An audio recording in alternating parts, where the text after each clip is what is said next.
I will talk about patience. Why patience? Well, one classical definition of patience is that it's a capacity to wait for something or for somebody without complaining. And I want to talk about this complaining part and this waiting part. I'll try to show that this waiting part does not have to be passive. It has to actually be active. If anything, it has at least two dimensions. The active dimension is that it involves thinking, involves learning, and has a relationship to it. It means other people around you, the change around you. Okay? If anything, I'll try to say that patience has an agreeable side to it. And if we learn to be patient, we can try to eliminate or minimize the frustration that comes into our lives as we go on with our everyday projects. Let me show you, tell you a little story about patience, a popular story about patience. The story is about planting Chinese bamboo.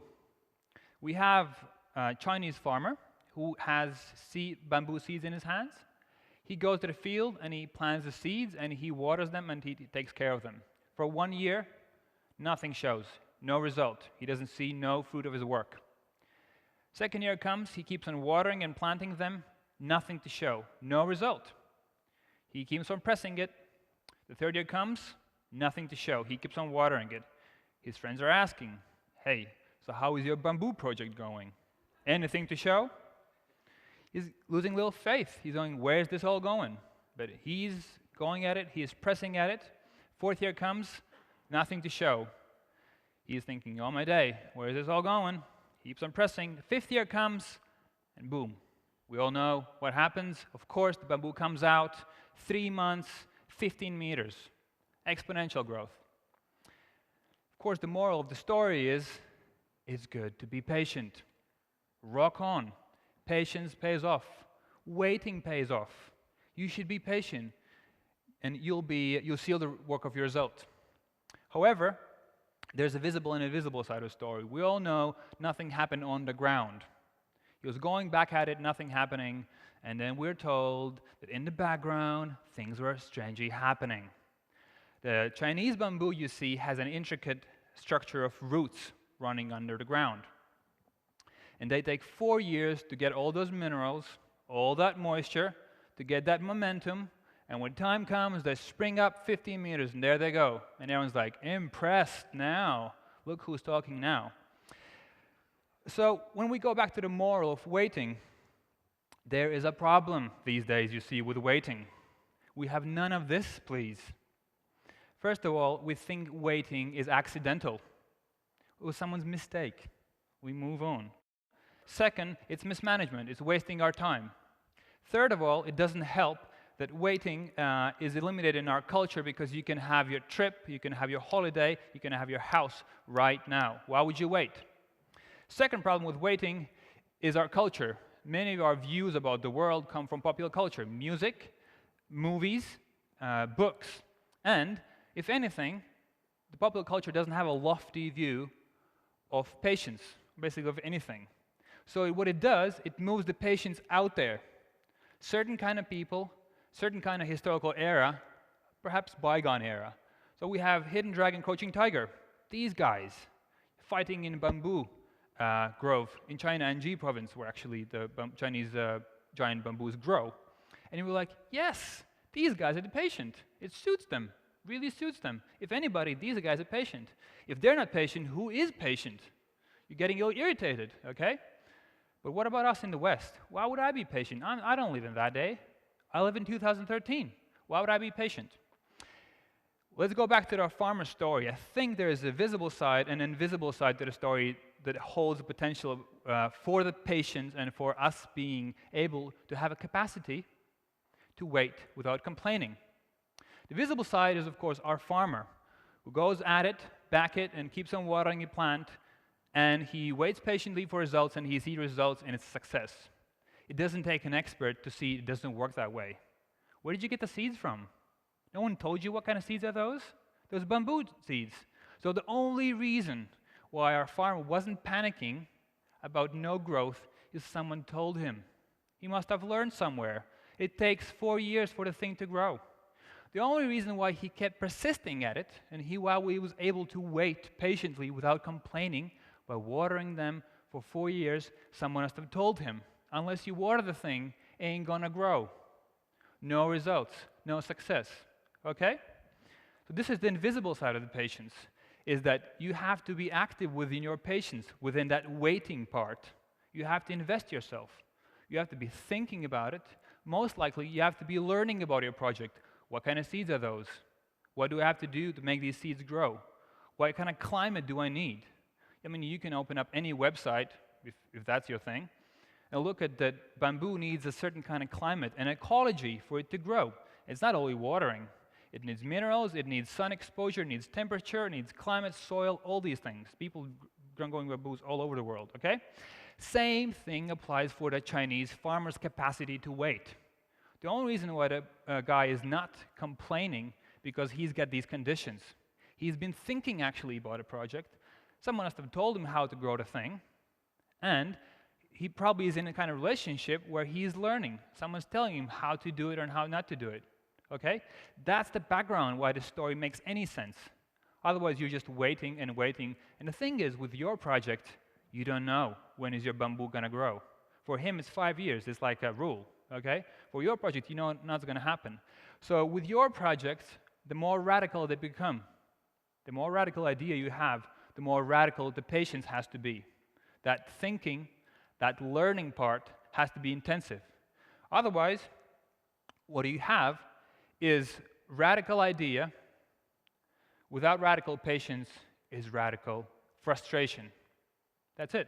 You take the patience out, you take the active patience out, as we've talked about it, you get the complaint, you get the frustration. One way that's been talked about these days, a modern way to talk about it, is 10,000-hour rule. You probably heard about it before. So you have a good genes, you're talented, you come from a good family background. But unless you put 10,000 hours, which means about 20 hours for 10 years straight, the hard grit work or whatever you do, most likely you're not going to cut it, at least by global standards. Okay? That's one way of saying, unless you are active at what you do, which means that waiting part, because you don't know when the 10,000 rules come to the end. Okay? You're not going to make it. Let's go to the real world. Things will get more difficult once you move out of the bamboos and their conditions and their ecology. Because one thing, any project in the real world out of the fields and bamboos involves other people. And that's where it becomes difficult. Why? Because the project you're working on or imagining to work on, you have people with different conceptions of what the goals of the project are. People have different capacities working at that project. And they have different levels of commitment working at that thing, okay? So right away, you're going there, he's going over there. How do you not become frustrated? We add another aspect to it.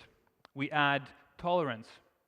We add tolerance to our own mistakes, and we add tolerance to other people's mistakes, their conceptions, their capacities, and their commitments.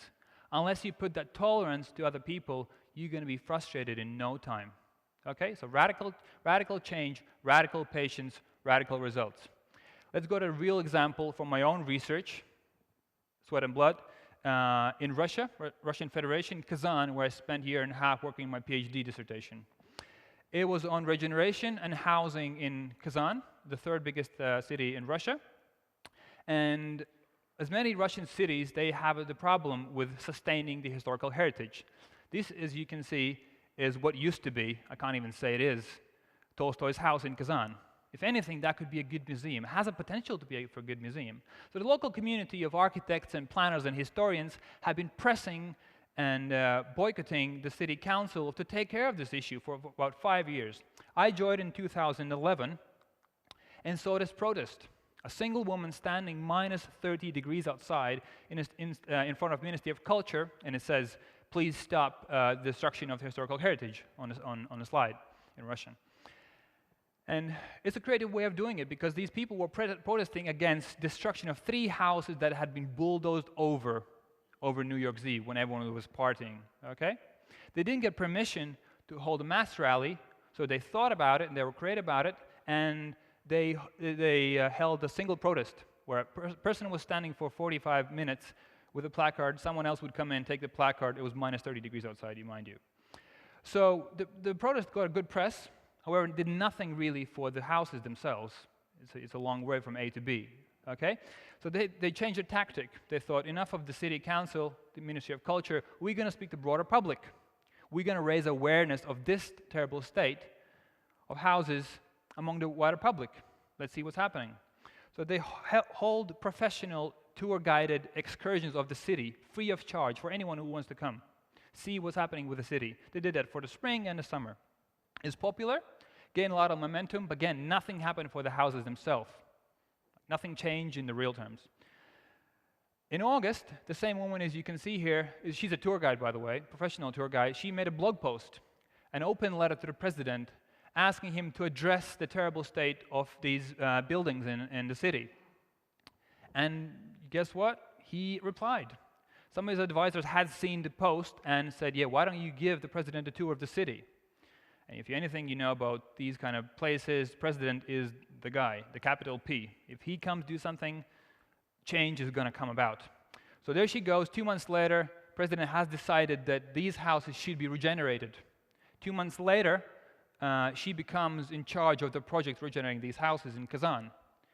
4 months later, Maris and Zaiga Gaili, who are presenting today, come to Kazan and share the experience of their work in Riga, Latvia, of how these things should be done. And local practitioners and experts were listening keenly. Next thing you have, this year, we have about 50 houses in Kazan that are being regenerated as we speak. So it's a small gain, it's a small development, but it's something. There are more houses than 50 to develop, but we're getting somewhere.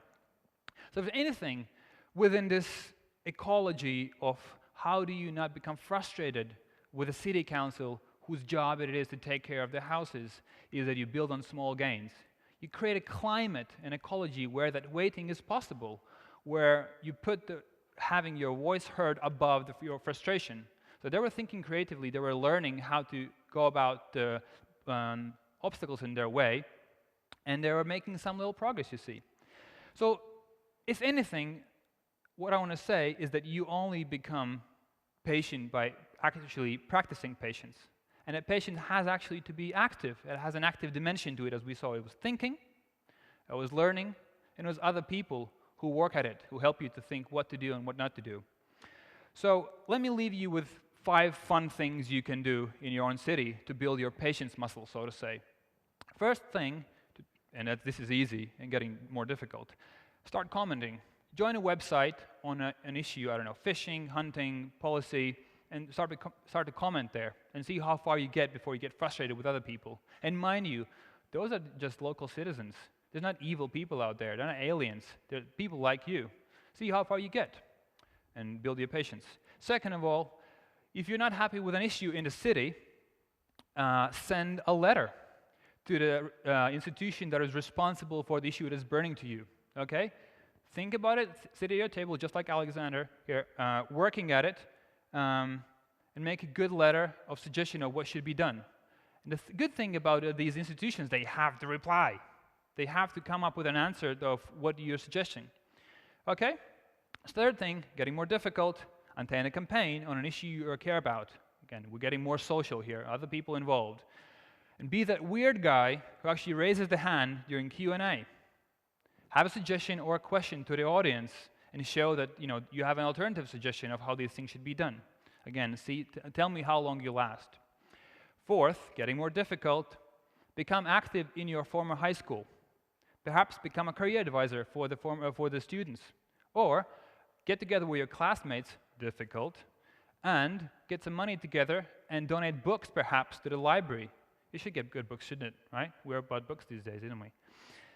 And see how far you get with these people without getting into conflict. Lastly, I know it's a wild card in this audience, a no-no, but just to say, political parties have been doing social change apparently for quite a while. Join one. By the way, that's what people do in the world. They join political parties. Okay? You can try to do that and see how long do you last with your idea without losing your integrity, without losing your patience, and without losing your cool. That's what I leave you with. Thank you. I suggest that you work at patience, and I wish you best of luck to create that climate that you can learn how to wait without getting frustrated. Thank you.